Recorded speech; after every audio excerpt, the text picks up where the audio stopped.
Assalamualaikum warahmatullahi wabarakatuh. Berjumpa lagi dengan Cak Toat.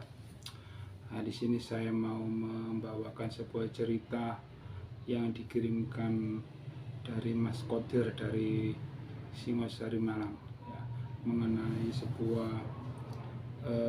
ular yang minta tumbal. Nah, ceritanya begini. Mas Kodir ini tinggal di daerah Singosari, yang tepatnya di daerah Belandit. Daerah itu rawan memang, daerah rawan sekali, daerahnya masih sunyi ya, masih sepi. Jadi perkampungannya itu kalau kita mau menuju ke sana itu kiri kanan itu masih banyak tanaman tebu dan pohon-pohon yang liar ya. Kalau yang lahannya ditanamin tebu, nggak ada yang padi apa, soalnya di sana itu jauh dari sungai, cuman ada jurang-jurang gitu aja. Kalau sungai-sungai nggak ada. Jadi di desa Belandit Singosari ini, antara jalan raya Surabaya Malang itu sekitar 10 km ya. Jadi kita ke arah timur sana terus jauh melewati bandara Abdurrahman Saleh yang ada di Malang ya, melewati itu. Jadi kalau Abdurrahman Saleh yang kanan, dia masih terus kiri. Nah, di sana saya pernah lewat ke sana juga ya. Nah, di situ ada peristiwa yang diceritakan oleh Mas Kodir ya, cerita mengenai ular ya. Dia ular yang sangat besar, sekitar 17 meter ceritanya waktu itu. Mas Kodir waktu itu masih kecil ya, dia cerita. Tapi dia sudah mengerti cerita-cerita itu, peristiwa yang dialami di desanya dia mengerti, dan dia menceritakan ke kita, Cak Art yang saya bawakan sekarang ini. Mengenai ceritanya dimulai dari ada tetangganya yang suka berburu ya. Cerita ini sudah lama sekali, waktu dia masih kecil ya, SD lah. Tapi sekarang dia sudah punya anak satu, sudah besar, sudah dewasa, sudah lama sekali ya. Waktu itu dia cerita di daerahnya itu ada orang yang suka berburu pakai senapan angin itu. Ya berburu, sukanya berburu. Pak anggap namanya Pak KS lah. Pak KS ini berburu, sering berburu. Dan kalau di tempat itu waktu zaman kecilnya Mas Kodir ini kan masih, istilah sekarang itu angker ya. Soalnya masih ada kayak hutan-hutan yang dikeramatkan, pedanyangan namanya kalau orang-orang kita nyebutnya pedanyangan kalau orang nanti saja. Jadi dia kalau pedanyangan di tempat situ itu untuk misalnya ada orang ada hajat lah, misalnya manten apa sunat atau bangun rumah, itu biasanya itu yang percaya ya, itu naruh kayak sesajen ya, tumpengan di situ, kasih dupa wewangian gitu. Dan di situ banyak tempat-tempat itu. Dan sekarang tempat-tempat itu kebanyakan jadi untuk kuda lumping. Jadi kalau dia ngisi pesertanya biar kesurupan dari penghuni situ, kayak singa, apa macan, apa babi, dia ambil dari situ sama pawangnya itu. Dan kembali ke ceritanya Mas Kodir tadi, ular itu ya, dia itu Pak KS yang suka berburu pakai senapan angin itu melewati waktu itu dia sama temannya itu ke pedanyangan yang tadi saya ceritakan, pedanyangan yang angker itu, yang biasanya dikeramatkan orang. Dia lewat situ, ada ular yang 17 meter besar, ular piton ya. Orang dulu kalau bilang ular sawah, tapi itu jenis piton. Dia tembak sama temannya, kepalanya beberapa kali, satu kali tidak mempan ya, masih kuat. Dihajar terus saya berapa kali, akhirnya dia itu mati. Sampai KS sama temannya itu nyamperin yang ular piton yang ditembak ini, beberapa kali tembakan baru dia lemas. Itu dihajar lagi kepalanya, dihajar kepalanya terus. Akhirnya dia terkapar ini. Ularnya melingkar ceritanya itu, melingkar. Akhirnya mati. Jadi ini teman Pak KS ini, kan Pedanyangan itu nggak terlalu jauh dari rumah warga ya, perkampungannya Mas Kodir nggak terlalu jauh. Jadi dia itu ngomongin ke warga-warga di sekitar situ di kampungnya Mas Kodir itu, kalau kita dapat ular besar, kan namanya juga orang ya, orang kampung, ada ular besar itu rame-rame kepingin nonton. Jadi dia ke Pedanyangan situ, Pedanyangan hutan kecil itu. Digotong rame-rame, 17 meter panjangnya, besar sekali, seperti kayak pohon pisang yang besar itulah. Dibawa, diusung orang banyak ke kampungnya Mas Kodir itu.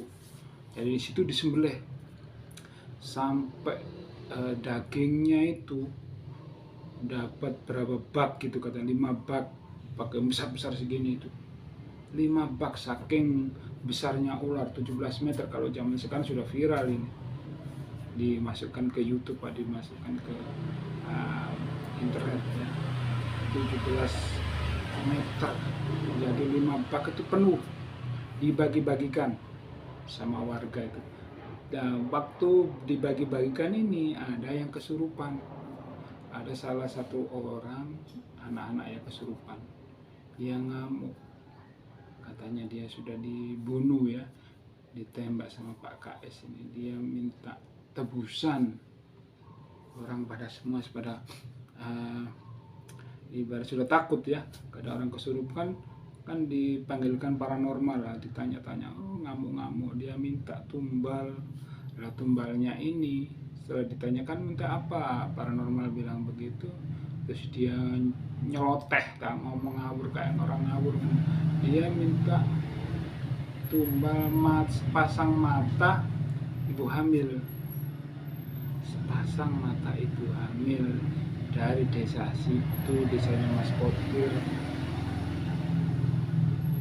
Nah, karena kenapa kamu, ditanya kenapa kamu minta tumbal itu, kamu siapa? Saya ini ular yang dibunuh tadi, yang ditembak Pak KS itu.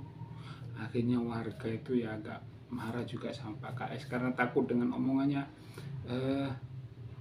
anak yang kesurupan tadi. Jadi marah sama Pak KS. Ya namanya Pak KS ya, orangnya mungkin dia ini orangnya agak bandel lah, nggak percaya begitu-begituan. Dia masih itu biasa, itu nggak ada masalah. Kita kalau berargumentasi, kalau misalnya ada orang ke situ tiba-tiba dimakan ular, ditelan ular, bagaimana? Lebih baik saya bunuh ularnya sebelum warga situ, warga di daerah Mas Kodir itu dimakan. Orang kamu kena argumentasi itu sama Pak KS, bilang iya saja, kan nggak tahu ular. Orang yang kesurupan itu tetap minta sepasang mata ibu hamil. Ibu hamil yang hamil itu minta, jadinya dia minta matanya. Karena begitu ya, terus habis itu keluar itu, yang masuk ke anak itu keluar, yang apa itu, ular yang kayaknya ular gaib mungkin, yang apa itu, jin yang mendompleng, istilah mendompleng ke ular situ, mendompleng. Terjadi kejadian itu kan waktu zaman dulu, ular besar itu kan langka sekali, jarang sekali orang menemukan, karena media sosial kan nggak seramai kayak sekarang ini. Jadi ada info-info itu nggak ada yang tahu. Kalau di luar sana, di Kalimantan, di Sumatera, banyak ularnya makan orang, makan rusa itu besar-besar. Waktu itu kan belum ada, belum tersiar di berita-berita. Habis orang situ kan, kalau menurut kita orang situ kan, orang di desa Mas Kodir ini kan takut, nggak berani sebenarnya. Ada ular kok sebesar begitu, dibunuh, takut ada apa-apa. Lah, menurut saya, menurut kita ya, pengamatan kita mengenai hal-hal kayak gitu, ada jin yang jahat itu mendompleng ke situ. Jadi mendompleng, ada peristiwa yang heboh di masyarakat kampungnya Mas Kodir itu dia mendompleng, jadi dia minta tumbal yang itu tadi, 2 mata, sepasang mata ibu hamil itu. Orang berpikir di daerah kita ini kalau sampai nggak dikasih tumbal itu, kampungnya akan dibanjiri air, akan dibanjiri. Padahal di situ kan orang-orang yang pakai ini pakai logika ya, dia itu kan berpikir rumahnya kan di daerah sana kan air itu jarang ya, sungai itu hampir nggak ada. Kalau musim kering ya habis di sungai itu, kalau musim hujan baru penuh juga keruh airnya. Jadi air itu cuman ada mata air kecil itu di daerah Pedanyangan itu baru ada air mata air. Kalau di sungai-sungainya itu kering, rata-rata jurang itu, jurang-jurang itu. Jadi dia berpikir, orang di sana banyak yang berpikir begini, bagaimana bisa banjir, air aja sulit di sini, kalau nggak ada sumber 2 alam itu baru keluar air dari mana. Tapi kan alam kita nggak tahu ya, bisa saja kalau musim hujan longsor apa bagaimana. Tapi itu keancaman dari orang yang merasuki, jin yang merasuki anak itu tadi. Beberapa waktu kemudian sudah selesai ya, keluar ya jinnya yang ada di tubuh anak itu yang merasuki, yang minta tumbal sepasang mata ibu hamil. Kalau tidak dituruti, desanya akan ditenggelamkan oleh banjir. Takut semua.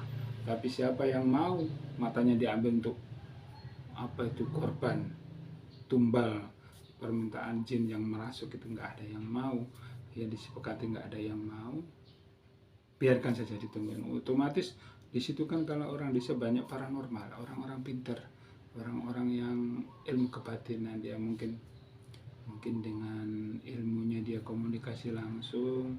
Mas Kodir itu cerita nggak tahu ya, tapi banyak waktu itu 1-2 hari sampai berapa bulan tuh di situ masih mencekam. Terasa di situ kayaknya satu sekampung tuh horor ya, sunyi. Kalau malam tuh tiba-tiba biasanya ada orang yang nongkrong bakar api unggun lah, bakar singkong gajaku tuh sepi, nggak ada beberapa bulan. Ditunggu baru sambil menunggu banjir ini datang. Nggak, sampai sekarang itu nggak pernah terjadi suatu banjir di tempatnya Mas Kodir itu, di desanya Mas Kodir, desa Melandit itu. Sampai sekarang dia kirim cerita ini, dia sampai sekarang. Jadi saya pikir kesimpulannya itu sebagai pelajaran kita juga harus melestarikan alam. Jadi ya, memang banjir tiba-tiba longsor itu karena kita sendiri, ulah kita sendiri. Ya ceritanya ya begitu, nggak terjadi apa-apa, jadi nggak dipercaya omongannya jin yang masuk itu. Mungkin ada orang-orang tua di situ yang bisa komunikasi ke situ, jadi bisa handle dirundingkan ya sama makhluk penghuni situ supaya jangan sampai terjadi. Mungkin begitu, soalnya makhluk begitu kita kan nggak tahu, dia bisa gini, dia bisa gitu, kita nggak tahu. Mereka tahu, kita nggak tahu. Tapi ada juga kita yang dikasih kelebihan bisa tahu dan bisa mengalahkan, bisa merunding masalah sama gitu, bisa dirundingkan dan jadi clear, nggak terjadi apa-apa, nggak ada tumbal. Dan terima kasih sahabat-sahabat Cahaya Hati yang mendengarkan cerita dari Mas Kodir dari Singosari Melandit ini. Sangat seru sebenarnya ya kalau kita ke sana itu. Nah, semoga bisa kita ambil hikmah dari sebuah cerita ini. Terima kasih untuk Mas Kodir dan saudara-saudara yang mendengarkan atau melihat di YouTube cerita Mas Kodir ini. Terima kasih. Wassalamualaikum warahmatullahi wabarakatuh.